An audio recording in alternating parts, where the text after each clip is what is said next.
No, thank you very much for allowing us to present information regarding the upcoming issues that have been referred to the voters of Newport regarding the proposed gas tax and the prepared food tax ballot measures. And we're going to cover kind of the evolution of this discussion and how we got to this particular point.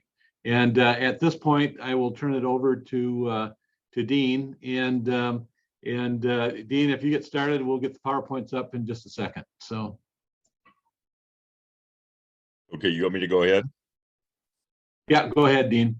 Okay, thank you, Richard, and for the rest of the Rotary, we really appreciate the opportunity today. And I do, as someone else earlier said, it's too bad we can't. Freddie said, too bad we can't meet in person today. I want to. There's a couple points that I want to make here real quick. Is number one, the council and the budget committee and the audit committee has been working on this issue for 3 years. This is not something that we just came up with last week. So it's been an ongoing thing. We've been trying to find a way to have the tourists pay more of their fair share to the city.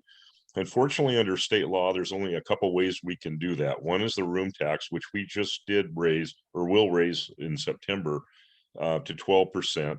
The problem with the room tax is we only get 30% of that we can use for city purposes like road repair, trash pickup, weed abatement, whatever. The majority of that money has to go back into the tourism fund. So we really can't get a lot there. And there really is no other really way to tax tourists. We can't put a roadblock at the end of town and charge people $200 for coming into town. And so we unfortunately we're very limited by state law on what we can and cannot do. We're here today to discuss with you the proposed 5-cent per gallon gas tax and prepared food tax, which have been referred to the November ballot. And I want to make everybody aware that the city council could have done the prepared food tax without voter approval, but we felt that it was important that the people in Newport have their say.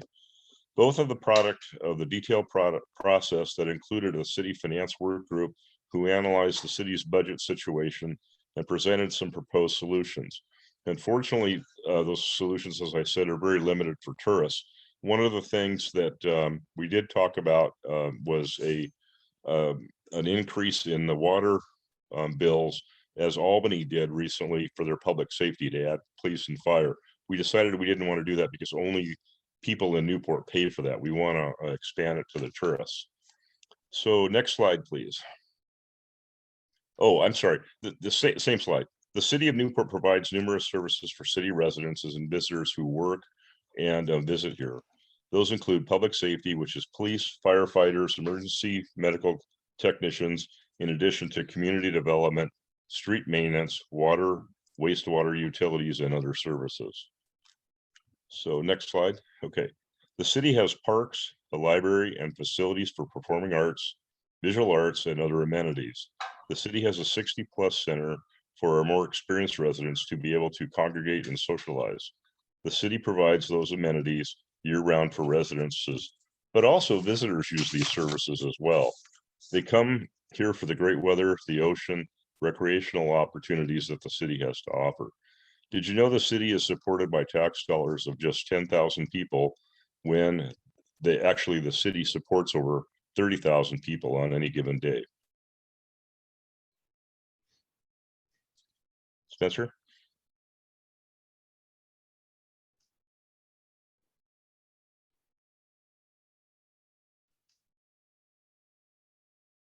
Spencer? Did he leave? I don't see him. He's there. He held up a There we finger. go. He's muted. Finger He's there. muted. You're still muted. Upper right corner, Spencer. Hold your space bar on your computer keyboard.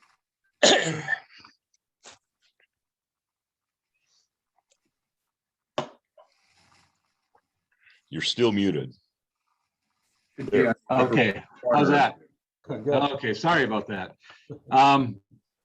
The city budget is about $89 million in this current year, and it fluctuates back and forth depending on projects and other things that are going on in each year. It should be noted that most of these funds are with non-discretionary funds, meaning we collect funds for specific purposes. For example, our water and wastewater funds go specifically to support our water and wastewater infrastructure. Same thing with gas taxes supporting roads. Some of the monies we get from the state and federal government are earmarked for very specific projects. And so the discretionary part of the budget is in the general fund, which is about $16 million a year. Now, the general fund is what funds things such as police, fire, the library, general government, and also the general fund provides supplement funds to parks and recreation, because again, that's not a self-supporting operation. It provides funding to operate all our public restrooms throughout the community, and provides again those funds that are not tied to a specific function for the community. As the mayor indicated, we have a year-round population of about 10,000 people, and our 10,000 residents are supporting at times a population of 30,000 people during the summer months, and that certainly has a big impact on our services and the infrastructure we need in this community, because again, we aren't a residential subdivision community that needs to support 10,000 residents. We're really supporting 30,000 residents, particularly during the summer months. During the course of time, we've spent efforts in trying to project where we're heading with our revenues, where we're heading with our expenditures, and taking a look at things that we have not been able to fund in past years. And as a result, we've determined that there's a structural deficit that exists within the city, and this is something again that we are started to take a much closer look at to determine how do we provide a financial stability for the community to assure that we're going to have sufficient funds to provide the services that we provide, and from the standpoint of taking a look at meeting the needs that we have in many of our facilities, in particular, that are largely supported by the general fund. So we've got over 50 facilities that are maintained by the city, and so one of the efforts that the city council put into place starting 3 years ago was the implementation of a finance work group to really take a look at developing a financial sustainability plan. The plan that was adopted outlines a number of suggestions.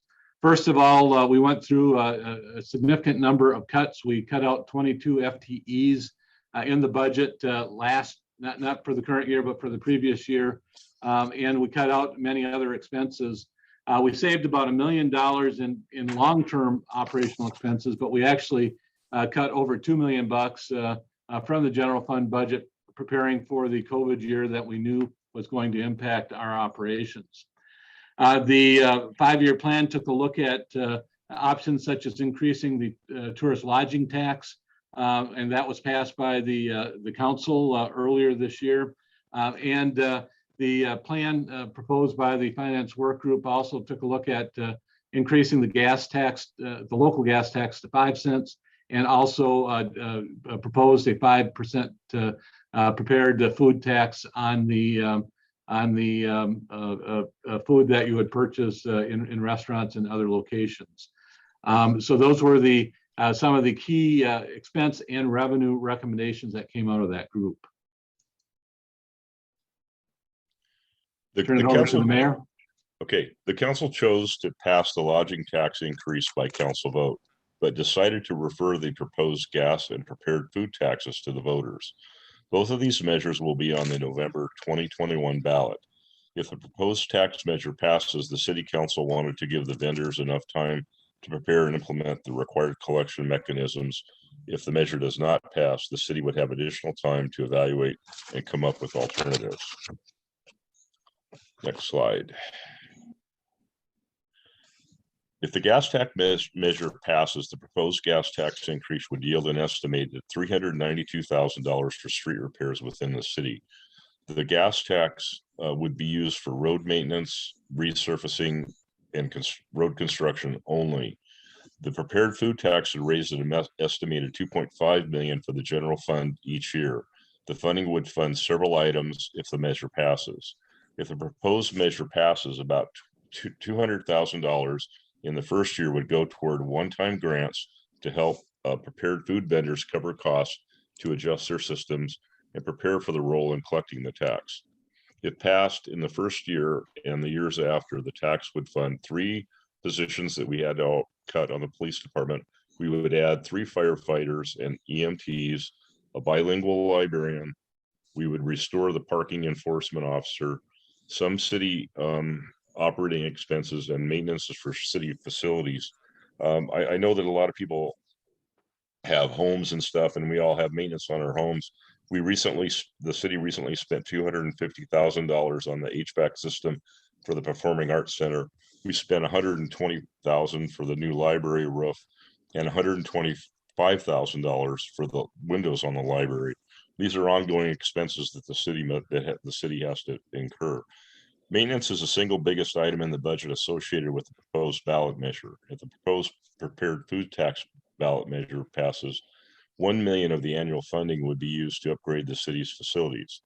The city has 48 facilities valued at a total of more than $50 million.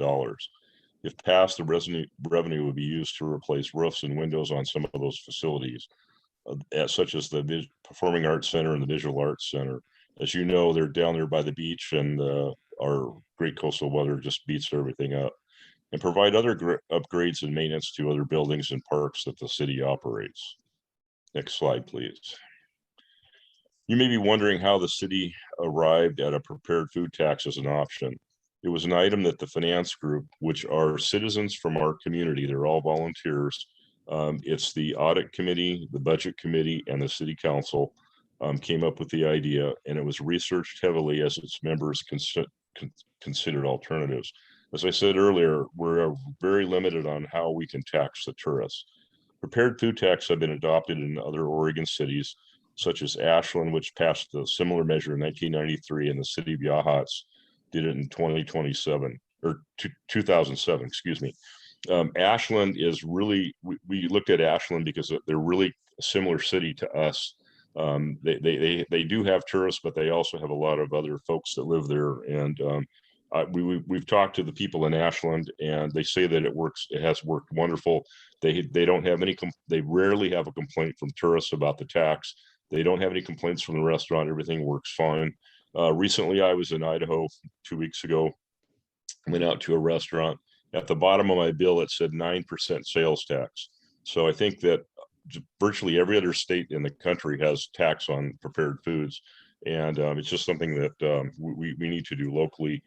And the council realized that there would be a burden on the locals as well as the tourists.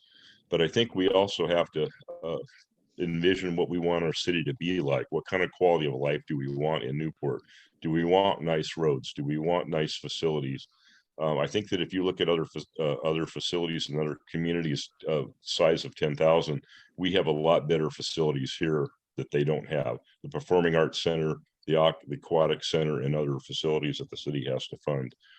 Both the Ashland and Yachats rely heavily on tourism and haven't seen any evidence that their tourist industry has been impacted in that time that the taxes have been in effect. If it does not pass, the council will have to make a decision on how to either find other alternative taxing measures, such as, like I said, Albany early, and that would be put on the water bill, or we would have to make cuts to our budget. And as you know, as Spencer has already said, we've already cut $2.5 million 2 years ago and $1 million this year, and it looks bleak coming forward in the next 2 years. And to make those cuts, what that means to you and I is it's less city services for us, less road problems, more weeds, more quality of life issues in our community. And again, my big question to all of us is, what kind of quality of life do we want for us in Newport? If the measure passes, what food items would be taxed? This would include foods that are prepared for consumption, such as hot food, sandwiches, salads, fountain beverages, and other prepared items. If passed, bread and baked goods that you purchase in a store would not be taxed. Neither would the prepared food served in residential facilities, hospitals, schools, bed and breakfast establishments, or vending machines. It also wouldn't be collected from nonprofit organizations. If passed, there would be a 5-year limitation to this proposal, meaning that after once we reach that point, it would have to go back to the voters if it were going to be continued, or it could be dropped at that particular point in time. If passed, the tax would be charged to consumers, not the restaurants. The taxes would not come out of their operating expenses or profits. If passed, consumers would see the tax charged by the city on their tickets for their meals as a separate line item. Prepared food vendors would then be asked to remit taxes that they would collect to the city. The city would then provide the funding also to help restaurants implement these processes in the first year if the measure passes. Again, what would happen if this doesn't pass, and the mayor touched on this a little bit, the finance work group took a look at a number of other recommendations in dealing with expenses and revenues. And as the mayor indicated, we would either have to reduce operating expenses further so that we have funding in order to reinvest in our facilities. We might have to look at divesting ourselves of some of the facilities, or we can take a look at other revenue options, such as, again, many cities have implemented public safety fees on water bills, or take a look at a tax initiative that would come before the voters to specifically make improvements to these facilities. These are a number of the items that were talked about during the finance work group, and they're all certainly valid options. But again, the finance work group was really focused on taking a look at sources that would allow sharing of this expense with the 20,000 folks that come into this community every day, particularly during the summer months, to help support the infrastructure that's much larger than we would have if we didn't have that influx of folks in the community. So again, these are all difficult decisions, and nobody wants to propose taxes, but from an overall community viability standpoint and a long-term picture, I think it's again something that we have to look at, because the most important thing is really providing the quality of life that the people in the community want, and they'll have an opportunity to address one financing measure for that coming up in November. And secondly, we need to keep the city financially solvent as well. So those are the kind of the balancing act that we're dealing with. And at this point, we'd be glad to take any questions from folks. Go ahead and unmute yourself if you have a question, or if you want it in the chat and somebody else to read it, that's fine too. I have a question. So has there been any consideration given to privatizing some of the facilities and taking the burden of running those off of the taxpayers, i.e. the Performing Arts Center? Yeah, well, actually, the Performing Arts Center is, in a sense, privatized. It's operated by the Oregon Council, Coast Council for the Arts. We do not operate that as a city facility, but we do have to pay for them to operate that facility. They generate revenues that help offset a portion of the expenses. But as you know, for both the Visual Arts Center and the Performing Arts Center, those are not operated directly by the city, but we do subsidize those operations. So Dean had mentioned the need for repairing those two buildings, and so if we're not responsible for them, then why is that an issue? We are responsible for them. We're hiring. We have a contract with OCCA to manage those facilities for the city, and so from that standpoint, they are city facilities, and we also have to make the major investments in those facilities from time to time as is necessary. So I guess the next step on that question is what about taking it a step further, and why why is the ownership of the buildings not privatized? Why is it a city responsibility? And has there been any thought to, like, the aquatic center, for instance, being sold to a private company and managed by a private company? I think the one issue why cities get into certain things that we would otherwise be very happy to get out of is because it's not financially feasible to support that on a private basis. So again, there's very few private aquatic centers that can support themselves. There's very few performing arts centers such as we have that can support themselves. If we want those in Newport, I believe that there's going to require some sort of public support for those kinds of facilities. So if you can find someone to buy that, put them in touch with me, because we would certainly consider any offers. So. Well, correct me if I'm wrong, but if we sold the Performing Arts Center or we sold the Visual Arts Center, then whoever buys the building can tear it down and put a 6-story hotel there. We don't have a Performing Not Arts Center. necessarily. You can make a covenant on the deed that they can't do that. I would just like to say, when I first got on council in 2010, Mayor Mark McConnell was exploring taking the management of the aquatic center, or the pool at the time, and the rec center, and privatizing that. One of the options that was brought forward was having the YMCA run it. Unfortunately, if you recall, the YMCA did have a building here in town, but at the time they had left, and there was really no there was really no staff here from the Y that was left. Anyway, the mayor at the time had a blue ribbon committee that he put together, and they went all over the state and looked around at rec centers around the state. And the one thing that they found is that there was only one other rec center in the state that was run by the Y, and that's in Sherwood. And they also found that the city heavily subsidized their rec center up there. The other thing that they found was that we have the best rec center in the state for the size of town that we are. And I think that's part of the problem that we have with some of our facilities is, years ago when we put these facilities together, most of them were funded by urban renewal funds without long-term maintenance on it, which urban renewal funds cannot fund. They can only fund the actual building. And I think the problem was we probably overbuilt for the size of our community. And but we do enjoy the performances at the Performing Arts Center now, and we also enjoy the rec center and the aquatic center.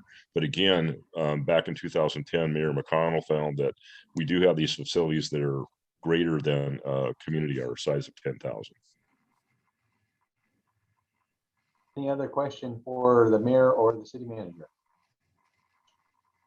I'll be a pest and ask another one. Go ahead. As a local realtor, I spend a lot of time on property tax assessors pages, and I see that there are a lot of properties that are owned by the city of Newport. I don't know what the purpose of holding all those are, but this is a height of a boom, and I'm just wondering if there's been given any thought to selling off some of those properties. Yes, a few years ago, the city council got a list of all our properties, and we decided to try to market them. We found we had 4 properties that were buildable, and at the time they were donated to Habitat for Humanity. Unfortunately, Habitat has only been able to build 1 duplex, but they do have the option on those other properties to build 3 or 4 other houses. The other properties that we found were either substandard or unbuildable at the time. So we did want to market them, and we found that they weren't. But I think that that's not a bad idea. I think that we can bring that back up. Unfortunately, the majority of properties we get are, they're substandard. They're not 50 by 100 lots because people don't want them, and then we ultimately get them. The majority of properties that go for tax, for people that don't pay their taxes, go to the county, not to the city. So we don't get a lot of those properties. But but I think that would be a good thing to bring back up. I think we did that about 5 years ago. We went through our inventory of properties, and we did find that the majority of them were not marketable. And at the time, we did talk to a realtor to see if they were marketable or not, and we were basically told no. So with the new, just a little further on that too, Doretta.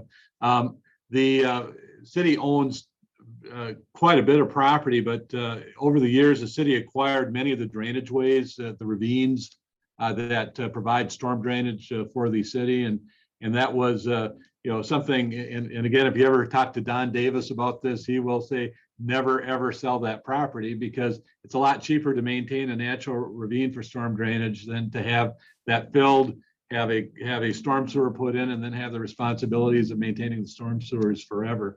So a lot of the properties we own are properties that were either acquired for drainage issues.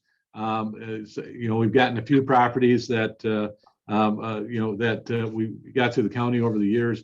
But when you look at the inventory of properties that we have, there are not many prime marketable properties. But as the mayor said, that's something we can take another gander at. And if I'd certainly welcome any thoughts you have on any specific parcels you're aware of as well. So.